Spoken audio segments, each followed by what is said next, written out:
Hello and welcome to today's class. I am Dr. Sylvester Justin, Assistant Professor, Department of General Medicine, Sri Lakshmi Narayana Institute of Medical Sciences, Pondicherry. And in today's General Medicine class, we'll be learning about gastrointestinal bleeding, especially the investigation and management of it. Let's start with this class.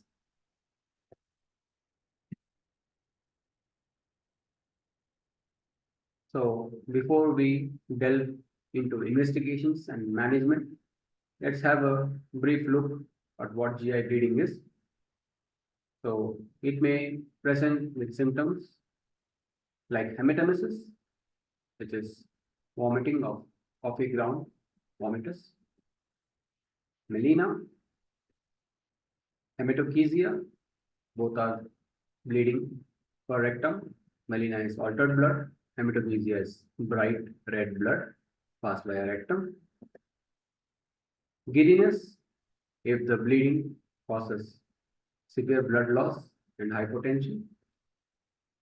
Dyspepsia, epigastric pain, heartburn, and diffuse abdominal pain. These may be related to the pathology which is causing the GI bleeding. Dysphagia, which could be due to the mass effect in the esophagus.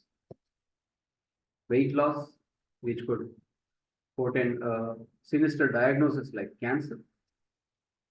And jaundice, which may be symptom of a growth obstructing the opening of the bile duct. What are the signs we may see in GI bleeding? Tachycardia, hypotension, postural hypotension, where there might be a decline in systolic BP by more than 20 millimeters of mercury, or in diastolic BP by more than 10 millimeters of mercury when assuming a standing position from a lying down position. There may also be other obvious signs of shock like cool extremities. There may be signs of the cause for bleeding, for example, of chronic liver disease by way of a gynecomastia in the male, or spider nevi, jaundice, clubbing, and so on. There may be signs of tumor itself, for example, a nodular liver, an abdominal mass on palpation, or enlarged and firm lymph nodes, as seen in the Troisier sign, where GI malignancy may give rise to a left supraclavicular enlarged lymph node. And there may be telangiectasias, which could indicate that there are more telangiectasias in the GIT causing bleeding. For example, hereditary hemorrhagic telangiectasia, also known as Osler-Weber-Rendu syndrome, which can also cause GI bleeding. So, for example, this is a case of Osler-Weber-Rendu syndrome showing telangiectasias on the tongue and even one on the upper lip. This is a case which came to us, again having telangiectasias in the lip, in the tongue, and also on the hard palate. This patient presented to us with severe iron deficiency anemia. So when we are talking about GI bleeding, one important thing to do is to divide them into upper GI bleeding or lower GI bleeding. And the suspensory ligament of Treves, the green structure in this picture, which comes from the diaphragm and attaches to the third to fourth part of duodenum and up to the duodenojejunal flexure. It divides the GIT into upper GI and lower GI.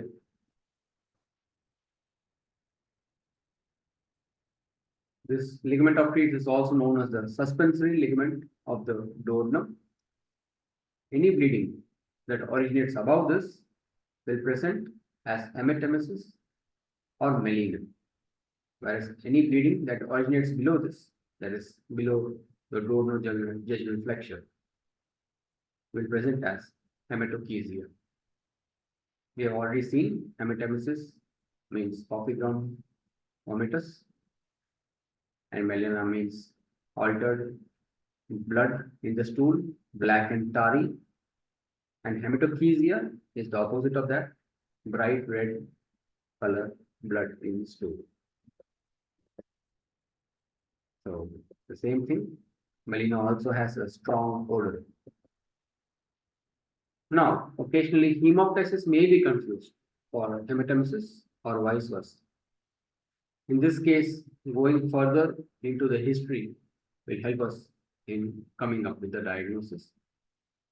Hemoptysis, usually there will be a history of respiratory disease and the blood in the vomitus or sputum is preceded by bouts of coughing, and the vomitus itself may have frothy nature to it, and there won't be any food particles. All of these are just the opposite in case of hematemesis, where there may be a history of GI disease or liver disease, and the vomitus may not have any froth in it, and it will not be preceded by bouts of coughing, and there may be food particles along with the coffee ground color of vomitus. What are the common causes of upper GI bleeding? Peptic ulcer disease, erosive gastritis, varices, Mallory-Weiss tears, where the tear is only up to the mucosa and submucosa of the esophagus, usually preceded by prolonged bouts of retching, and also acute stress-related mucosal disease, also known as stress ulcers. Two very specific varieties are those due to intracranial pressure called as Cushing ulcers, and those due to burns called as curling ulcers. There are some causes of massive upper GI bleeding, but fortunately these are rare, and all of them have some vascular malformation or connection to the GIT. For example, angiodysplasia, dewar fall lesion, gastric antral valvular ectasia, aortoenteric fistulas, and sometimes upper GI tumors, and also the full thickness rupture of esophagus known as Boerhaave syndrome. Similarly, lower GI bleeding has common causes like hemorrhoids, anal fissures, inflammatory bowel disease, colon cancer, diverticulosis.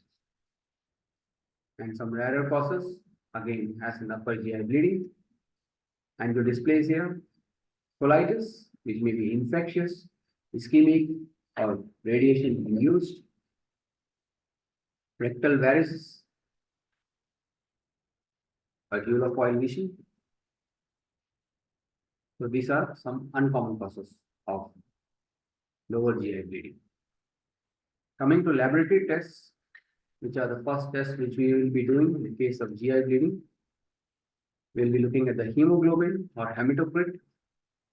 This gives us an idea of how massive the blood loss was. A prothrombin time and INR, which helps us in seeing if there is any liver disease or any coagulation abnormality in the blood. Liver function test, gastrin level, which helps us in ruling out Zollinger-Ellison syndrome. And in asymptomatic patients, where the bleeding itself has to be diagnosed, a stool upper blood test gives us definitive diagnosis of GI blood loss. Especially when the stool is already colored, but not due to blood. For example, due to bismuth intake, iron intake, some dyes in the food, or even beetroot may give rise to false positive history of GI bleeding. Iron deficiency anemia in an asymptomatic patient could also mean chronic blood loss from GIT. And a renal function test may also be having some value in the sense A disproportionate rise of urea compared to creatinine might indicate GI blood loss because of increased absorption of these protein products leading to raising urea alone.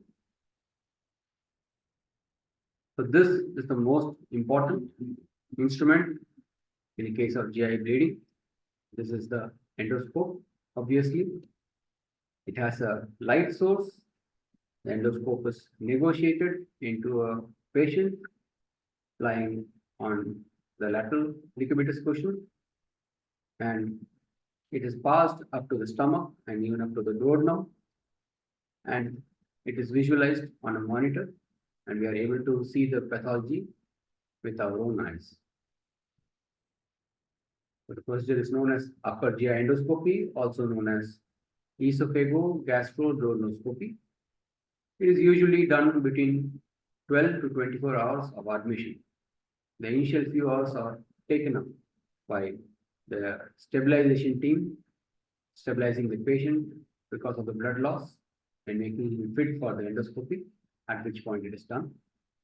You may also do Doppler ultrasonographic assessment using the endoscopy. So these are some of the visuals from endoscopic procedures. So here you can see a bleeding ulcer in the stomach. You can see the blood spurting out here. Another place where you can diagnose the bleeding, and here also the cause. You can see an ulcer from whose base the blood is spurting out towards the camera. Also visible in the background is the coffee ground vomitus inside the stomach. So both the diagnosis of bleeding and the cause of bleeding is being able to be diagnosed with this endoscope. Here, a varus is causing the bleeding. The blood is coming out, but not spurting with as much speed as seen in the previous one. You can see here, the varicose bleeding. And here, no bleeding, but we can see the esophageal varices in both the 7 o'clock position and 1 o'clock position, marked by the white arrows in this image. This is another photograph showing mucosal small ulcerations in the stomach. Another picture of the same. In picture A, you can see it's marked with a blue arrow, an area of erosion. And in the picture B, you can see multiple areas of erosion. So this is what is erosive gastritis. Most often seen due to NSAID use without proton pump inhibitor covering the treatment. Patient may have erosive gastritis. Another picture here showing a well demarcated clear-cut ulcer in the stomach with a white color slough at the bottom. Another picture showing ulcer. So this is peptic ulcer disease. When this ulcer erodes further, say into the gastroduodenal artery, it may give rise to massive hematemesis and shock. This is again the endoscope, which has been maneuvered to look into the fundus, a retroflexed view. Here we are able to see gastric varices heading into the fundus from the esophageal, lower esophageal sphincter opening. We can see little bit of our endoscope also coming out into the stomach in this view. So those were the three most common causes: the esophageal varices, peptic ulcers, and erosive gastritis. Some rarer causes are like this one, where you can see red and alternate red and pale markings in the stomach. So this is called as watermelon stomach, which is the classic appearance of gastric antral vascular ectasia. This is often treated with organ plasma coagulation. This is another system for diagnosing GI bleeding, especially for areas beyond the duodenum. our upper GI endoscope, also known as the esophagogastroduodenoscope, can pass obviously up to duodenum. But further down, if we want to visualize, we use this capsule having a camera. So this is called as the capsule endoscopy system. It has lights flashing and a camera which takes images. When the light is flashed, it's sustained by batteries, and obviously there's an antenna at the end so that it can relay the images to a recorder worn outside the body.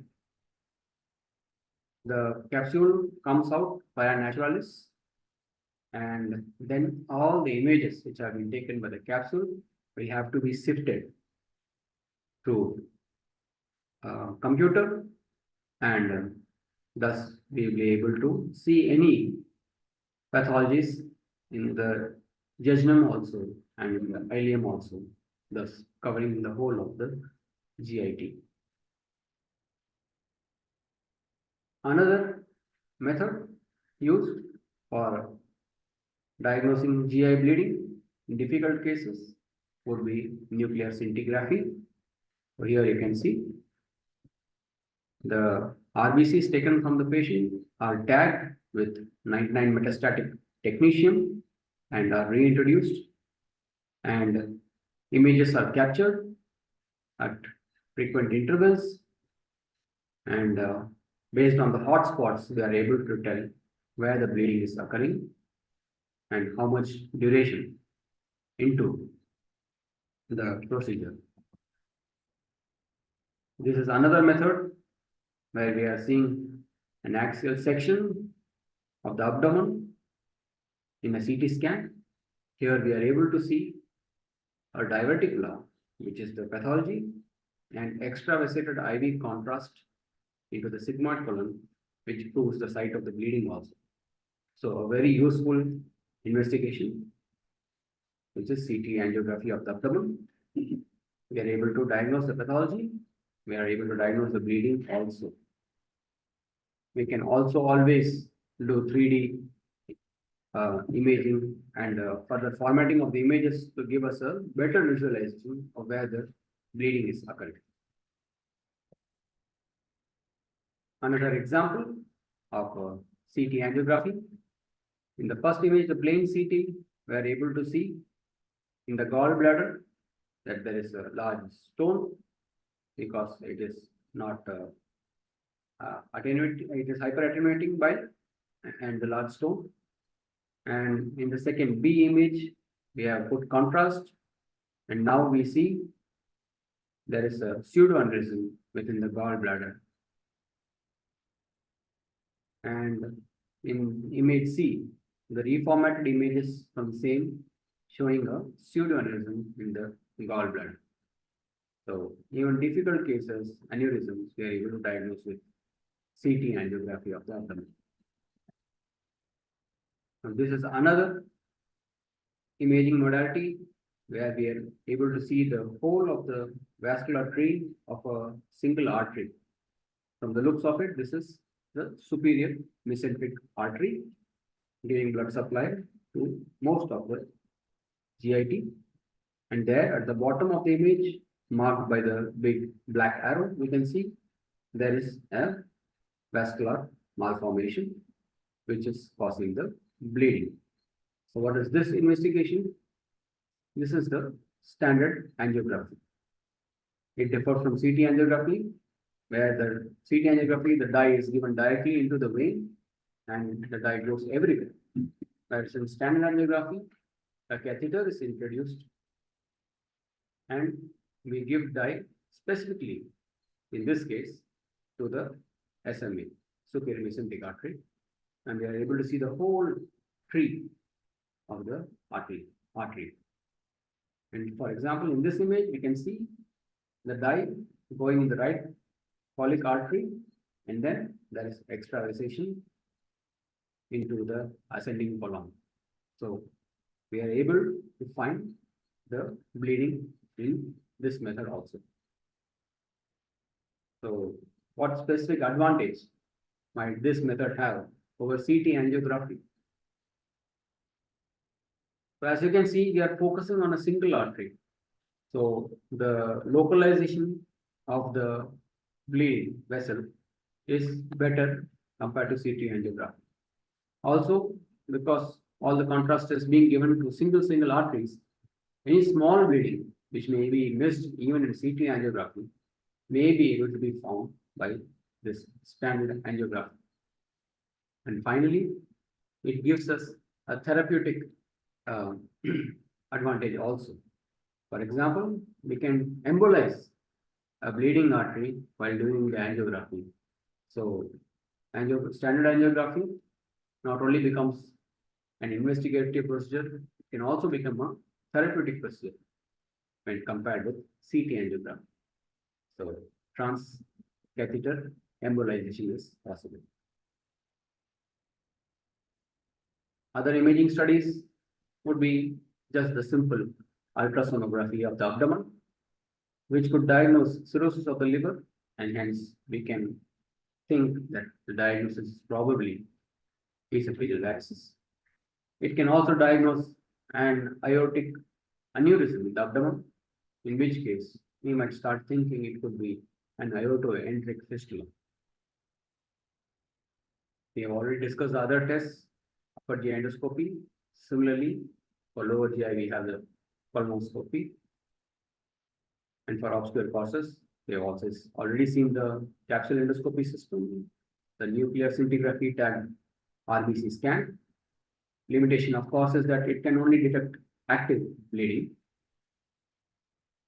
and CT angiography, which allows for identification of an actively bleeding vessel, and standard angiography, which even provides us with the therapeutic advantage of embolization. Now, coming to management of GI bleeding. Now, whatever the cause, the management goes in the following way. First, the airway, breathing, and circulation. It is possible that the patient has had severe blood loss and is coming to us in a state of profound shock. So we have to treat like any other patient with acute blood loss. We have to keep the patient nil per oral. Sometimes we may do a nasogastric lavage.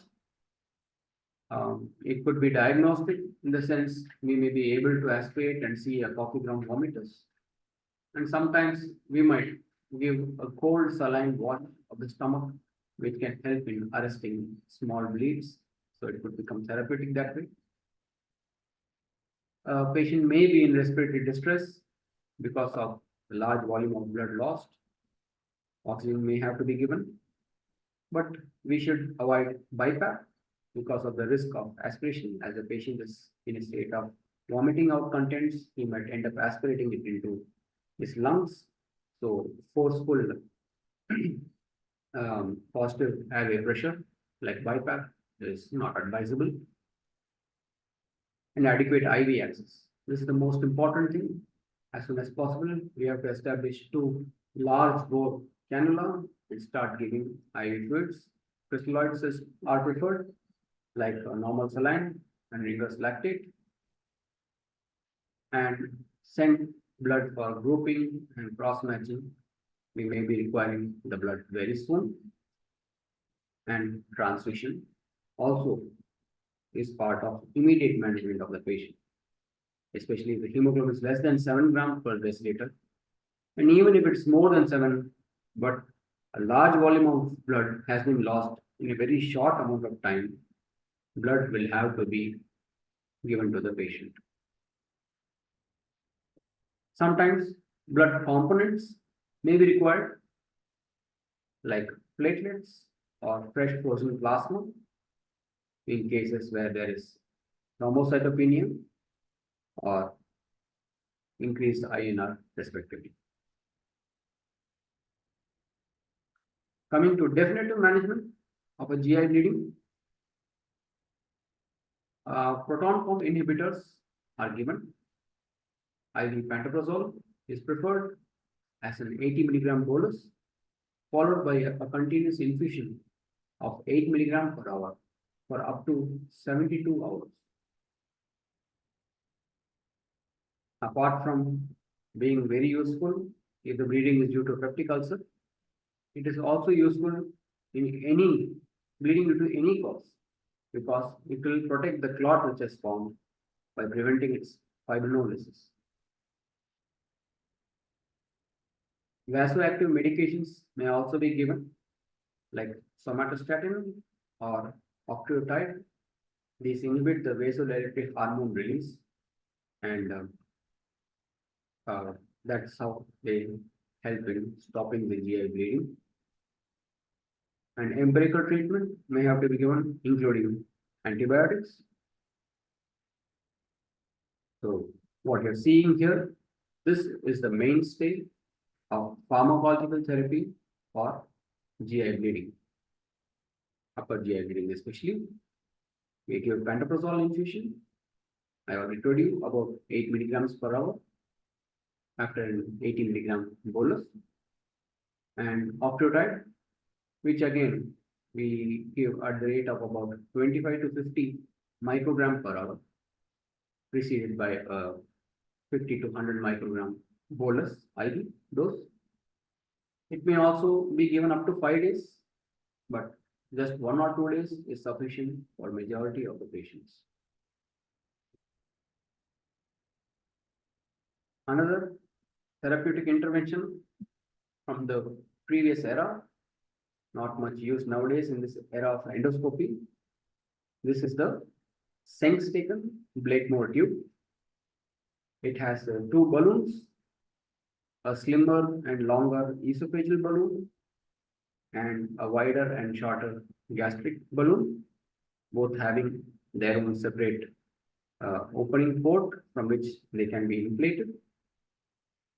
As it is guessable, it is placed like any other nasogastric tube via the nose and into the stomach. Then the gastric balloon is inflated first. The nasogastric is pulled up so that the gastric balloon goes around the lower esophageal sphincter and is lodged there. And then the esophageal balloon is also inflated. And by a pressure effect, these 2 balloons are able to stop the bleeding from any esophageal or gastric varices. The balloon is left in place for 12 hours, maximum of up to 24 hours, by which the bleeding stops, and our other measures are able to help the patient. Not used mostly nowadays in this era of endoscopy where it is freely available, the endoscope. Other things will be to give antibiotics, especially in cirrhosis of liver, to prevent translocation of the bacteria from the gut into the blood, especially during our procedure, it may happen. So, antibiotic. And some patients may be on anticoagulants like warfarin or antiplatelets like aspirin and clopidogrel, and these drugs will have to be stopped. Also, if the patient is diagnosed to have peptic ulcer disease and it is due to H. pylori, then we have to give eradication regimen for the Helicobacter. Coming to the endoscopic interventions, which are like the norm of the day. With endoscope, we are able to arrest the bleeding by multiple methods. We can do rubber band ligation. We can do application of clips.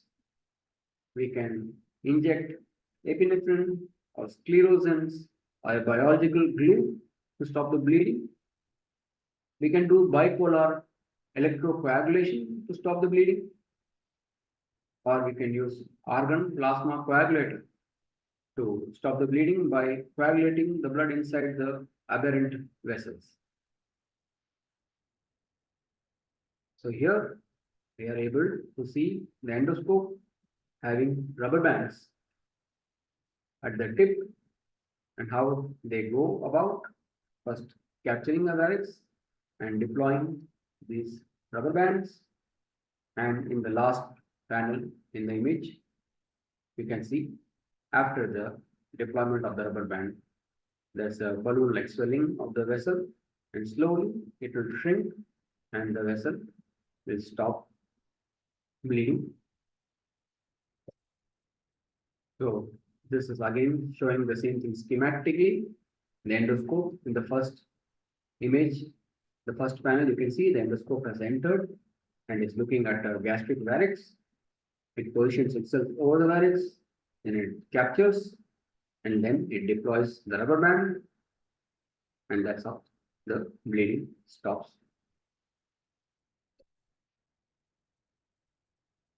This she is showing other methods using endoscope. So the first endoscope comes and it can spray a coagulant substance or a vasoconstricting substance like adrenaline and stop the bleeding for immediate relief. And then it might inject some sclerosant, or it can deploy some clips to stop, shrink the varix and stop the bleeding.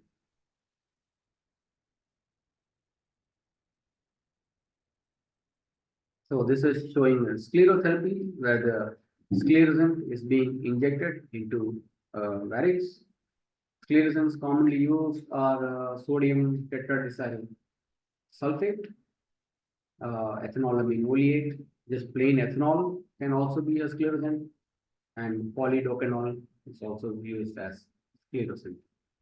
So what they basically do is they induce thrombophlebitis in these varices, and it closes up the whole varix with no blood flow in there. After this, in some patients, surgery may also have to be considered. For example, when there is severe life-threatening hemorrhage, a surgery may be required, provided the patient is stable. For example, an aortoenteric fistula probably does not have much chance of survival without surgery. So, in its case, it is usually kind enough to give a herald bleeding, a minor amount of bleeding, and before the actual major one in which the patient exsanguinates occurs. So, if you are able to see the herald bleeding, if you are able to put two and two together, a history of aortic aneurysm or an aortic surgery before, and a herald bleeding, and it's probably an aortic enteric fistula, you can go for surgery and save the patient. Also, failure of medical therapy and endoscopy may be a reason to operate the patient. Hollow viscous perforation, obviously, will have to go and close up the perforation. Also, when the pathology causes, apart from bleeding, obstruction, or if there is a malignancy which is causing the bleeding, then surgery is a better preferred option. A particular subtype of hollow viscous perforation is the Boerhaave syndrome, full thickness tear of the esophagus. If left untreated, it will lead to mediastinitis, sepsis, and death. So again, the patient will have to be treated surgically. But as can be surmised, many times such patients will be very sick with a very poor general condition, and they may not be able to withstand major surgery, in which case we'll have to do conservative method of putting a nasogastric suction and starting with broad spectrum antibiotics. After we have gotten over the initial phases, the patient has become more stable, the blood pressure is holding, transfusions have been done, the patient may again become fit for surgery, at which case we can go for the definitive treatment in these patients. Also, surgery for peptic ulcers may be required, quite rare in these days of proton pump inhibitor, but when do require, truncal vagotomy and pyloroplasty, or truncal vagotomy and antectomy, or proximal highly selective gastric vagotomy with duodenostomy may be considered. Finally, there may be complications for such surgeries. like respiratory distress, maybe because of lot of transfusions, the patient may have respiratory distress or increased loading with fluid and so on. There may be myocardial infarction because of massive blood loss. There may be demand and supply mismatch in the heart. Infection, obviously, because of whatever is opening up the mucosa causing the bleeding, there may be further translocation of the bacteria into the blood. And of course, there may be shock due to extreme blood loss, which can lead to death. So, the most important thing would be to treat the patient as soon as he comes with IV fluids and blood is required, make him stable enough to be able to undergo endoscopy, find a definitive diagnosis there, the bleeding site, if possible, treat it that way in endoscopy, or if required, do a surgery. In the meanwhile, medical management with proton pump inhibitor infusion, octreotide infusion, and antibiotics. So that way we'll be able to win over most of this GI bleeding cases. Thank you.